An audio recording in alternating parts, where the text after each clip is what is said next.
Hello everyone, नमस्ते।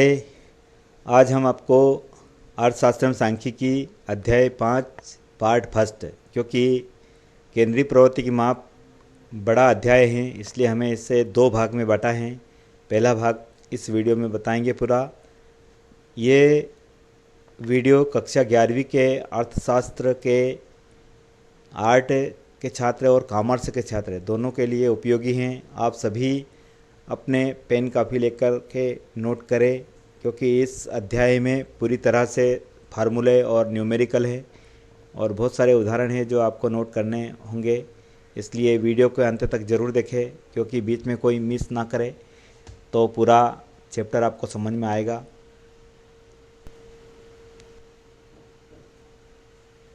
आज हम इस अध्याय में केंद्रीय प्रवृत्ति की माप समांतर माध्य देखेंगे। भाग 1, समांतर माध्य क्या है। वास्तव में देखा जाए तो समांतर माध्य एक औसत को कहते हैं। इसे प्रायः औसत समांतर माध्य या साधारणतः माध्य कहते हैं। एक दिए गए आंकड़े के समुच्चय में प्रेक्षणों की कुल संख्या के योग से विभाजित करने के बाद प्राप्त मूल्य के रूप में परिभाषित किया जाता है। सांकेतिक रूप में यदि कुल प्रेक्षण n है, जैसे x1, x2, x3 dash dash dash xn हैं, तो समांतर माध्य निम्न प्रकार व्यक्त किया जा सकता है। अगली स्लाइड। ये जैसे समांतर माध्य का अध्ययन हम क्यों करते हैं, क्योंकि हमारी डेली लाइफ में या हमारे अन्य प्रकार की गणनाओं में समांतर माध्य का बड़ा महत्व है। माध्य पूरे आंकड़े को एक एकल मूल्य द्वारा प्रदर्शित में मदद करता है, जिससे बहुत बड़े आंकड़ों को एक नज़र में समझना आसान हो जाता है। यह किसी एक समय बिंदु या एक समय में तुलना सुविधाजनक बना देता है। मैं एक उदाहरण देना चाहूँगा यहाँ पर। यदि हम यह जानना चाहते हैं कि अन्य देश की तुलना में कोई देश कितना युवा या बूढ़ा देश कैसा होता है, तो हम जनसंख्या की औसत आयु को देख सकते हैं, जिसे कुल जनसंख्या द्वारा कुल आयु को विभाजित करके प्राप्त किया जा सकता है, और इस तरह पूरी आबादी के लिए एकल मान प्राप्त कर लेते हैं। हम इस अभ्यास को विभिन्न देशों के साथ दोहरा सकते हैं और फिर आयु के आधार पर उनकी तुलना कर सकते हैं। तो यह समांतर माध्य होता है महत्वपूर्ण। अब हम इसमें देखेंगे कि समांतर माध्य को हम जो कितनी प्रकार से हल कर सकते हैं, कितने प्रकार के होता है और कैसे कैसे होते हैं। तो सबसे पहले हम देखेंगे कि व्यक्तिगत श्रेणी, असमूहित आंकड़े। ये मतलब कोई गुण नहीं होते हैं, पर्टिकुलर कोई एक व्यक्तिगत श्रेणी का होता है। फिर एक होता है आंकड़ों के समुच्चय के प्रकार। फिर इसमें हमने देखा है कि समूहित आंकड़े में 2 प्रकार की श्रेणी होती हैं, असंतत श्रेणी और संतत श्रेणी। संतत श्रेणी में वर्ग अंतराल के साथ होता है और वर्ग अंतराल असंतत श्रेणी वर्ग अंतराल के बिना होता है। तो ये 2 प्रकार की श्रेणी होती हैं, असंतत और संतत श्रेणी। अब आपको हम माध्य की गणना कैसे करते हैं, समांतर माध्य की गणना कैसे करते हैं, उसके लिए इसमें 3 प्रकार की विधियाँ दी गई है असमूहित आंकड़ों के लिए। प्रत्यक्ष विधि, कल्पित माध्य विधि और पद विचलन विधि। ये तीनों विधि से हम माध्य की गणना कर सकते हैं। यहाँ पर मैं एक आपको असमूहित आंकड़े का प्रत्यक्ष विधि के द्वारा एक उदाहरण बताना चाहूँगा। आप ज़रूर इस उदाहरण से आगे के सवाल और कुछ और अन्य सवाल कर सकते हैं। यहाँ पर दिया गया है 10 छात्रों में निम्नलिखित आंकड़े के समांतर भार की गणना करना है हमें। ये क्रम संख्या 1 से 10 तक दी गई है और भार दिया गया है नीचे 50, 70, 60, 65, 48, 55, 40, 52, 78, 90। तो देखिए, इस जो प्रत्यक्ष विधि द्वारा गणना करने के जो चरण हैं वो मुख्य रूप से 2 ही चरण हैं। आंकड़े का भार समुच्चयों के सभी प्रेक्षणों यानी वजन का योग करना, सभी जो भार दिया है किलोग्राम में, इनका सबका योग करना, इसे प्रेक्षणों की कुल संख्या से विभाजित करना। अब हम देखेंगे कि यहाँ आंकड़ों का भार समुच्चय के सभी प्रेक्षणों का योग यहाँ पर कर लिया है। इसमें 608 हैं और प्रेक्षण की कुल संख्या 10 है। तो हम ये सूत्र हैं एक इजी वाला, समांतर माध्य इक्वल टू सिग्मा x/n। तो हम दोनों में भाग देंगे तो आएगा ये 60.8 किलोग्राम। इस विधि का प्रयोग सामान्यतः तब किया जाता है जब प्रेक्षणों की संख्या कम अथवा उनके मूल्य छोटे होते हैं। तो हमने यहाँ पर असमूहित आंकड़ों का प्रत्यक्ष विधि का उदाहरण देखा। अब असमूहित आंकड़े कल्पित माध्य विधि। देखो, ये कल्पित माध्य विधि का थोड़ा मैंने यहाँ डिस्क्रिप्शन समझाने की कोशिश की है। जब आंकड़ा समुच्चय बड़ा होता है, यानी जब प्रेक्षणों की संख्या बहुत अधिक हो या आंकड़ों के काफ़ी बड़े आकार के हो, तो प्रत्यक्ष विधि द्वारा मध्य की गणना कठिन हो जाती है।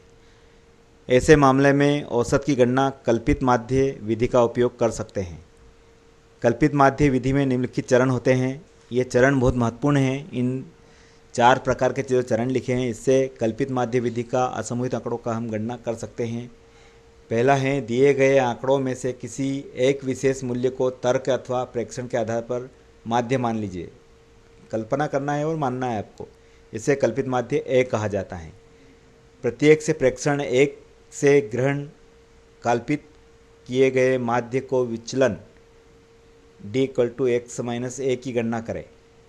इसके बाद विचलन के योग की गणना करें और फिर इसे प्रेक्षणों की कुल संख्या से विभाजित करें, सिग्मा d/n।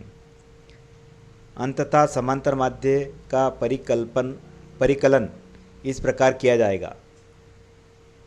असमूहित आंकड़े कल्पित माध्य विधि = a + सिग्मा d/n।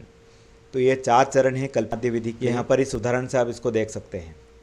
निम्नलिखित आंकड़े एक परिवार के 6 सदस्यों की मासिक वेतन को दर्शाते हैं।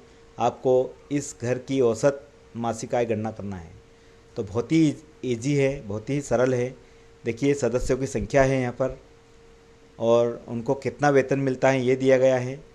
तो हम देखेंगे कि कल्पित माध्य में हमने a = ये मान लिया कि 22,000 और सिग्मा d = इन सभी का जोड़। अब कल्पित माध्य के सूत्र का उपयोग करके हम x का मान प्राप्त कर सकते हैं। यहाँ पर थोड़ा आपको दिखाई दे रहा है, लेकिन कल्पित माध्य बराबर सिग्मा d/n है। तो जैसे ही हम यहाँ पर सूत्र में मान रखेंगे और हम देखेंगे कि हमें पूरे परिवार की औसत मासिक आय पता चल गई है कि कितनी है। यहाँ पर पूरे परिवार की औसत आय 35,455 है। अब यूँ सबकी अलग अलग वेतन थी, लेकिन सबको जोड़ करके हमने भाग दिया है और एक कल्पना के रूप में हमने मान लिया था यहाँ पर। और इस प्रकार से हम कल्पित मान के द्वारा हम कोई भी सवाल को हल कर सकते हैं। अब है असमूहित आंकड़े पद विचलन विधि। देखिए, इस विधि में का प्रयोग बड़े आंकड़ों के समुच्चयों के लिए किया जाता है।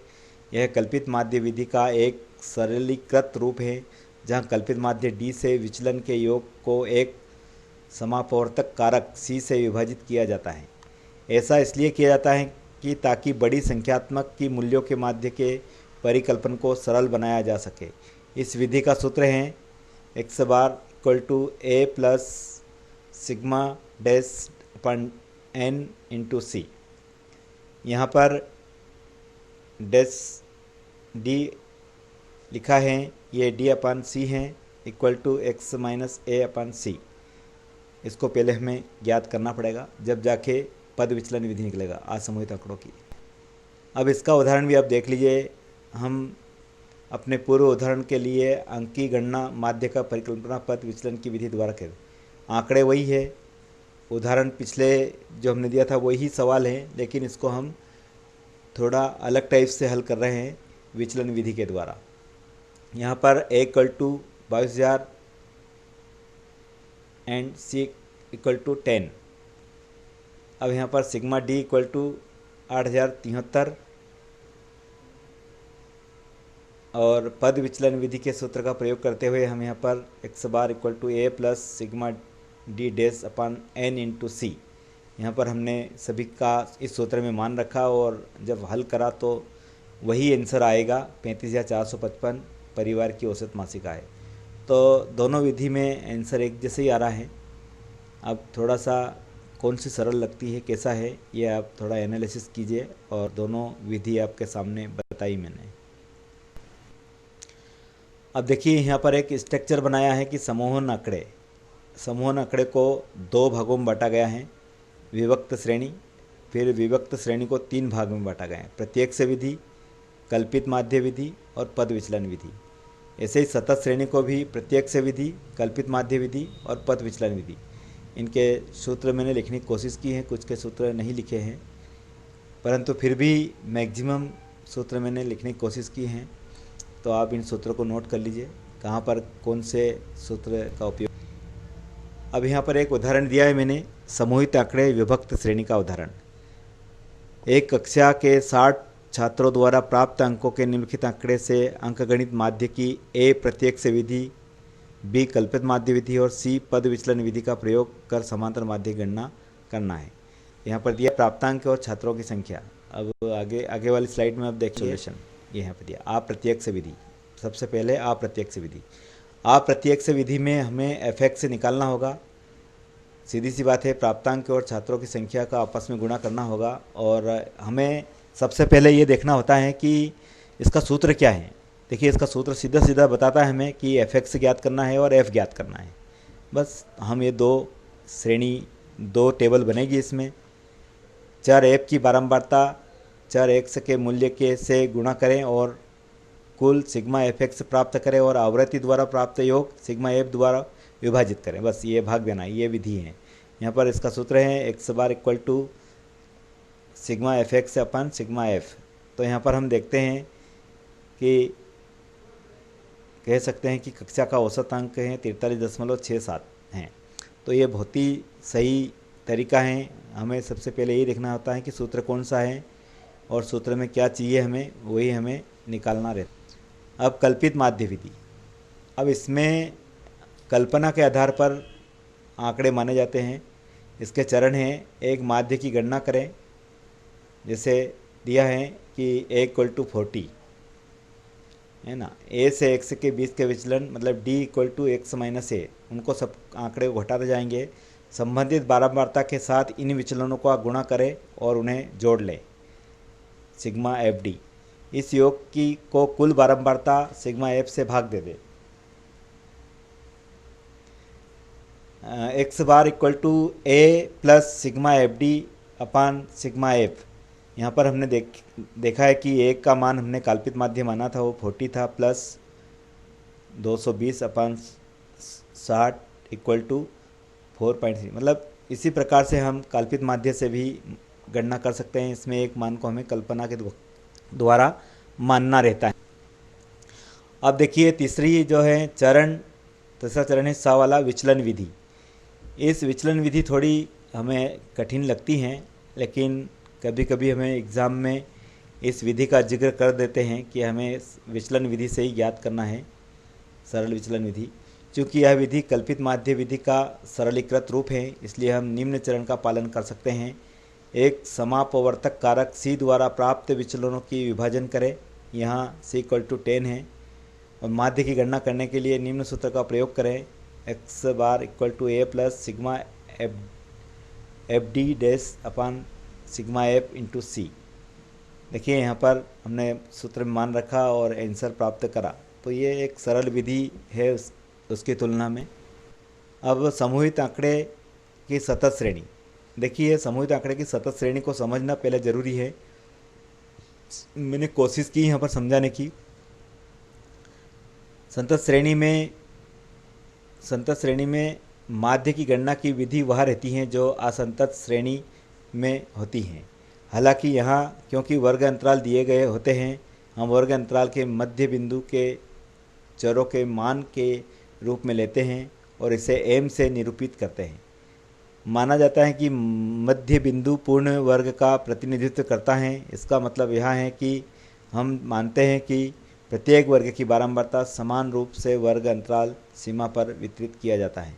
वर्ग अंतरालों की प्रवृत्ति के स्वभाव के बावजूद सूत्र वही रहता है, चाहे वह वर्ग अंतराल या अन्य समावेशी या समान असमावेशी हो। ये समूहीकृत आंकड़े सतत श्रेणी हैं। समूहीकृत आंकड़े सतत श्रेणी का एक उदाहरण मैंने यहाँ देने की कोशिश की है। देखिए ये प्रश्न है, नीचे आपके इलाके की प्रति दुकान के लाभ और दुकानों की संख्या के आंकड़े दिए हैं। आपको औसत लाभ की गणना करनी है जो कोई यच्छदिक दुकान कमाती है, मतलब कोई भी एक रैंडमली दुकान कमाती है, किसी भी एक दुकान का हम ले सकते हैं।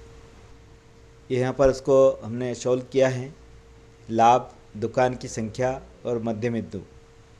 अब हमें देखना है कि हमें इसमें ये तय करना है कि ये 4 चरण हमें से गुजरना पड़ेगा जब प्रत्येक से विधि के द्वारा हम हल कर सकते हैं।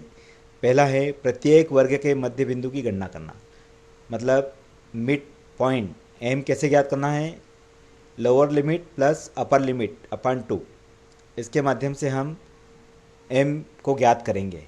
जैसे यहाँ पर दिया गया है उदाहरण के लिए 0 से 10, तो 0 से 10 में हम जो लोअर लिमिट 0 है और अपर लिमिट 10 है, तो इसको हम दोनों को जोड़ करके 2 का भाग देंगे तो 5 आएंगे। इसी प्रकार से सारे आंकड़े को हम मिड बिंदु निकाल लेंगे, मिड पॉइंट।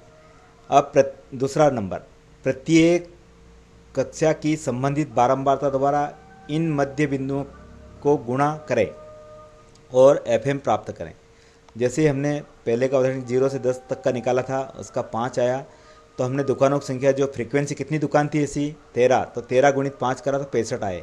इस प्रकार से ये हमने सेकंड पॉइंट के द्वारा समझा कि प्रत्येक कक्षा की संबंधित बारंबारता द्वारा इन मध्य बिंदुओं की गुणा करें और फिर सिग्मा एफएम प्राप्त करें। अब इसके बाद तीसरा चरण है सिग्मा एफ द्वारा प्राप्त कुल योगों को विभाजित करें। सिग्मा एफ दिया गया है कि जो दुकानों की संख्या दी थी, एफ दिया था, उसका हम टोटल करेंगे यहाँ पर, और उसका सूत्र है X bar equal to sigma F M upon sigma F. अब चौथा चरण है प्रत्येक से विधि द्वारा मान प्राप्त करने के लिए निम्नलिखित सूत्र का प्रयोग करेंगे। यह सूत्र में हमने मान रखा sigma F M upon sigma F, तो यहाँ पर 28 आया, अतः प्रति दुकान का औसत लाभ 28 रुपये होगा। तो ये प्रत्येक से विधि हैं, बहुत सरल विधि हैं। अब हम देखेंगे कि जो कल्पित माध्य विधि हैं वो भी इसी प्रकार से हैं, लेकिन इसमें हमें कोई भी एक कल्पना के माध्यम से एक कल्पित माध्य मानना रहता है। इसके भी 4 चरण हैं, इन 4 चरणों को आप ध्यान से देखेंगे तो बहुत ही इजी होगा। एक मूल्य को कल्पित माध्य मान ले, जैसे यहाँ पर हमने माना है a = 25, ये कल्पित माध्य है। प्रत्येक वर्ग अंतराल के मध्य बिंदु से x का विचलन ज्ञात करें। विचलन हम d = a-a, जो हमने कल्पित माध्य ज्ञात किया उसको मध्य बिंदु में से घटाना है। अब संबंधित आवृत्ति बारंबारता से इन विचलनों का गुणा करें, उनका गुणा का योग कर लें सिग्मा एफ डी। तो इस प्रकार से हमें सिग्मा एफ डी प्राप्त हो जाएगा। इसमें सूत्र उपयोग आएगा x = a plus sigma F D upon sigma F. चौथा चरण है कुल बारंबारताओं द्वारा प्राप्त कुल योग को विभाजित करें। बस हमने सिग्मा एफ इसमें मान रखा, हमने मध्यमान जो ए माना था कल्पित मध्यमान 25 plus 300 F D sigma F D और सिग्मा एफ 100, तो ये ज्ञात करने पर वही 28 आई कि सभी दुकानों की औसत लाभ 28 रुपये। अब इसी प्रकार से पद विचलन विधि। पद विचलन विधि में भी 2 चरण हैं, ज़्यादा चरण नहीं है। एक समापवर्तिक मूल्य c से प्राप्त विचलनों को विभाजित करें, यहाँ c = 10 है, हमने इसमें से लिया है। माध्य की गणना करने के लिए ये सूत्र का उपयोग हम इसमें करते हैं x = a plus sigma F D dash upon sigma F into C. यहाँ पर हम मान रखेंगे 25 plus 30 upon 100 into 10 equal to 28। मतलब सभी विधियों में मान सेम आना है, अलग अलग प्रकार से विधि बताई गई थी, ये तीनों विधि। अब देखेंगे समांतर माध्य के गुण और अवगुण। देखिए सब में गुण और अवगुण होते हैं, तो सबसे पहले मैं समांतर माध्य के गुण बताऊंगा। यह सभी अन्य औसतों की तुलना में समझने में सबसे आसान और गणना करने में सबसे सरल होता है। यह श्रृंखला में अवलोकनों की स्थिति पर आधारित नहीं होता है। इसका मान श्रृंखला के प्रत्येक मूल्य से प्रभावित होता है। ये इसके गुण हैं। अब हम अवगुण की बात करें, यदि आंकड़े को प्रत्येक अत्यधिक या चरम मूल्य बहुत बड़े या छोटे हो तो इसका समांतर माध्य पर अप्रत्यक्ष प्रभाव होता है। और दूसरा गुण, यह सभी पदों को समान महत्व देता है। ये इनमें गुण हैं और ये अवगुण हैं, ये दोनों चीज़ें हमने बताई। अब भारित समांतर माध्य, देखिए प्रत्येक पद का एक समान महत्व देने के दोष की कमी को दूर करने के लिए हम भारित समांतर माध्य का प्रयोग करते हैं, जिसमें हम विभिन्न पदों को उनका महत्व के अनुसार अलग अलग भार प्रदान करते हैं। भारित समांतर माध्य की गणना इस सूत्र से हम कर सकते हैं। ये सूत्र आपके सामने दिया गया है। यहाँ पर W1, W2 dash dash Wn विभिन्न चर मूल्यों से जुड़े भार का प्रतिनिधित्व करते हैं। बारंबारता वितरण में बारंबारताएं भार का प्रतिनिधित्व करती हैं। धन्यवाद। इस पूरे अध्याय में हमने समांतर माध्य को समझा। अब अध्याय 5 का सेकंड पार्ट के लिए आप नेक्स्ट वीडियो देखें। और यह वीडियो आपको कैसा लगा आप अपने लाइक ज़रूर करें, चैनल को सब्सक्राइब करें, अच्छा लगे तो शेयर करें और हमें कमेंट बॉक्स में ज़रूर बताएं ताकि हमारा हौसला और बुलंद हो।